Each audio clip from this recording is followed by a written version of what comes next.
What is the secret to a long and healthy life, and what supplements should you use? Supplements for a long and healthy life? That sounds weird, doesn't it? Why do we even have supplements? Pills, potions, powders, liquids? The natural drug industry has followed in the same footsteps as the pharmaceutical industry. It's called reductionism.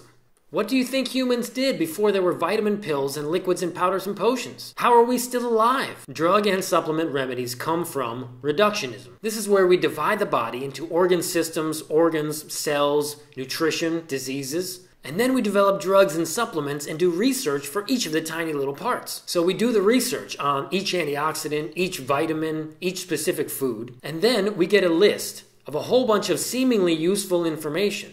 Flaxseed for this, berries for colon cancer, garlic for this, ginger for that, this vitamin for this disease, this antioxidant for this condition, a specific essential oil for this, drink lemon water for this, or vitamin C for the immune system. Well, now we have a problem. Now we have a list of all the products for our deficiencies, and we have no clue about the basic principles of a healthy diet and lifestyle. When we reduce and isolate, we lose focus on whole. Holistic medicine is an oxymoron. By focusing on isolated chemicals, whether they're supplements or drugs, you're still losing sight of the whole. So guess what? I don't take ginger or turmeric supplements. I don't take omega-3s. I don't take liquid flaxseed. I don't take any powders or potions or pills, and I don't eat tomatoes for lycopenes. I have a diet that has everything in it. It's called eating actual food. I have this crazy thing that I do where I just eat real food. You see, there are two categories. There are things that are food, and then there are things that are not food. Now, will I get all my nutrients eating a whole foods plant-based diet? Will I get all my protein? Will I get all my vitamin C and vitamin E and vitamin K and E and D? There's a very good answer to that question.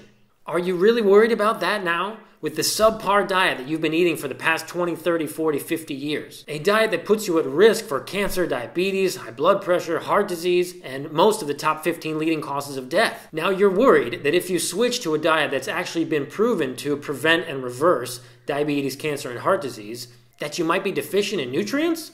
Does that sound right? By merely indulging the idea that you could possibly benefit your health by taking supplements or vitamin pills, we completely lose sight of the basic principles of health.